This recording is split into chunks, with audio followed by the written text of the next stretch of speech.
On today's episode, featured videos include... Hi there, everyone. Welcome to episode 17 of the supplemental broadcast here on Alexandria Alternative Media Broadcasting, an OK Copernicus production. I'm your host, Jess, but you can call me Epitome or Burn Kid because I am Epitome the Burn Kid.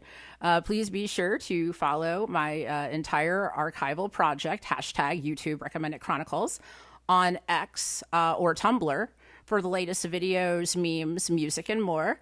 Come on over to SoundCloud to listen to the official soundtrack and all the music featured here on the show every episode.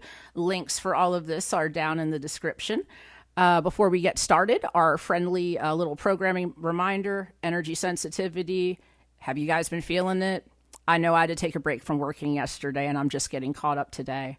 So, when there's a lot of solar activity and geophysical activity, energy gets pretty wild and I become more electromagnetically sensitive. So if there's any delays in my posts on my website, on my, X or Tumblr feed or any of that, I apologize. But as soon as I feel better, I always go catch up right away. So you don't miss any of the cool stuff that Magic 8 Ball shows to me. So now, without further ado, on to today's featured video recommendations, starting with Dr. Bean Medical Lectures, Sean Barkovich patient interview, Neurological Issues After Vaccination. So, we're starting today off with two new videos featuring some COVID developments and research. First up, we have Dr. Bean Medical Lectures with an interview of Sean Barkovich about neurological issues that have been reported after vaccination. This medical experiment should have never been called a vaccine or been further tinkered with after its original inventor rendered it too dangerous to be fit for purpose. This substance appears to be here as two things. And by this substance, I mean this vaccine and this entire bit of behavior about coming at the world for a pandemic treaty. It's here as a fascist test to see how much fascism they can literally get away with no recourse. And it's an attempt at GMOing the human population so that they have some type of trademark on our genetics and so to further their thought that they own us. So go listen to this lecture to be further informed about the things that have been going on behind the scenes with this GMO juice. And second up, we have from Custom RX is the name of the channel, Spike Protein Over-the-Counter Remedies. And it's a little gem here for anyone, as you probably guessed, over-the-counter stuff. Unfortunately, not everyone was wise enough, spiritual enough, or in some cases worldly enough to say no to this heinous scheme unleashed on the public after their man-made premeditated catastrophe we all had to deal with for the past several years. If they have to bribe, coerce, compel, stigmatize, or mandate a medical treatment, be fully aware that the cure is probably worse than the disease itself. Anyone with a solid C or above in high school biology should have known that mRNA is a precursor to DNA, and it is not a vaccine by any stretch of the imagination. They don't want to help us. They want to mutate and manipulate us into better slaves and have never had another motive aside from depopulating those deemed deplorable by anyone with elitist values. And third up, another installment from Valuetainment, Gene Editing, How CRISPR Will Change Everything is the title of this one. So, we got Valuetainment back on our list with a third video feature of the day, and what a great video to follow the first two about COVID. Valuetainment takes on the topic of gene editing and a new company's venture into the genetic modification of human beings as though it is some kind of virtue. This would only be seen as a virtue by a complete narcissist, but it would appear that narcissists are the only ones who make it into the upper echelons of the public sphere, and they wish to project their sins and deficiencies onto the rest of us in a tired attempt at normalizing their dysfunctional, reprehensible ways. So passé. My goodness. Now we have a entry from Up Forth, Jimmy Dore Show. So what is Zionism exactly, with Dan Cohen? And ever since the dispute in Gaza cropped back up intensely during the end of last year, the topic of Zionism has come back into the forefront of many discussions. Anti-Semitism, Judaism, and Zionism are not as cut and dry as so many might believe. Check out this entertaining but informative talk on the Jimmy Dore Show about what constitutes Zionism. This is a very good discussion to distinguish, listen to and distinguish what is literally Zionism, what is Judaism, knowing the difference. A lot of people have been mixing that up lately, and what constitutes and getting worked up over nothing. So for more awareness on what actually does constitute, check this out. And please share, help spread awareness on all of these topics, actually. Yeah. And now, in at number 5, Black Eye presents Urgent Update, Major DNA Upgrade Underway on Earth. Listen carefully from the Pleiadians. Did you know that our DNA is not fixed? Did you know that the sun's rays changes our DNA? Were you aware that we're all evolving at the fastest rate known in all human history and what we need to be prepared to handle? Well, this video is here to help fill you in and catch you up on the latest energy updates along with the corresponding ascension symptoms you might expect.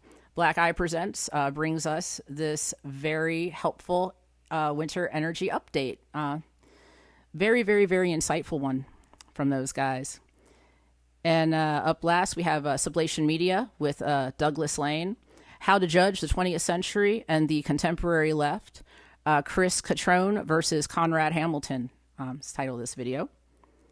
So last up, we're going to take a look at how the other half lives so that we might better understand this hubbub brought on by the contemporary leftists and attempt to understand their perspectives and aims. Chris Catrone debates Conrad Hamilton regarding how to judge the 20th century and the contemporary left, courtesy of the channel Sublation Media with Douglas Lane.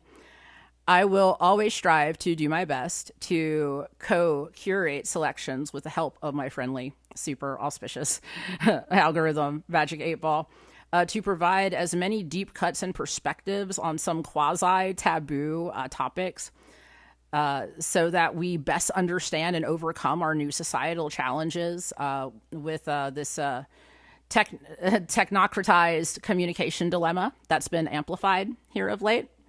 So definitely check that out for more on what these leftists are thinking so that you can try to understand it better. And that wraps up our selections and brings us to my favorite part of the show, my auspicious op-ed. I'm going to say some words for y'all. They mean something to me, and I hope they mean something to you. At a bare minimum, I hope that they get you thinking of some words of your own. I'd like to take a little bit of time to address my political affiliation, or more accurately speaking, my lack thereof, because I think one of the biggest lessons to take away from current events is the fraud and scam that politics has finally been revealed to be. Aristotle's claim that men are political animals is very relevant today, as is the hyperbole found in Orwell's Animal Farm. When most look to politics as the only means to devise society's plans and much-needed solutions, I dare to ask, aren't politics not only a distraction and detraction to the aims it serves to meet, but aren't they also the driving root issue when we all stand back and look at things rationally? Minarchy and volunteerism are two frameworks that best encapsulate my post-political perspective of the world.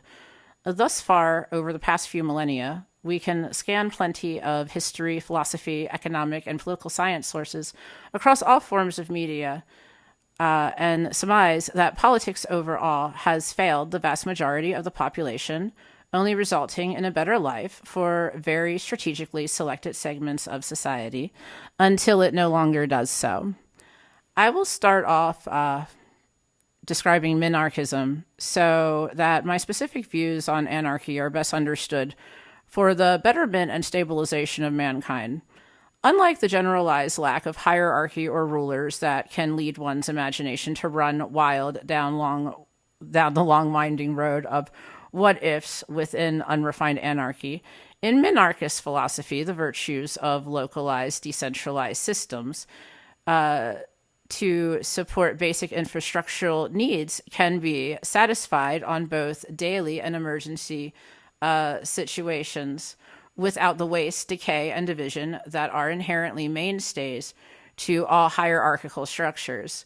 When you incorporate that transiency and immediacy blended into this particular social fabric by the addition of volunteerist elements, a flexible, fluid dynamic replaces the rigid, incremental ways of proceeding hierarchies.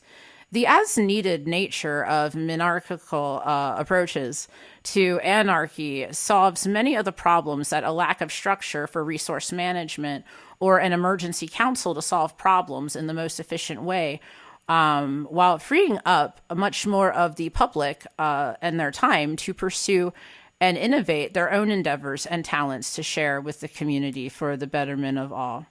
The volunteer focus of volunteerism solves the problems that come with the rigid, inflexible nature of election procedures, term limits, and the entire overbearing legislative processes we have seen abused over the past few centuries especially.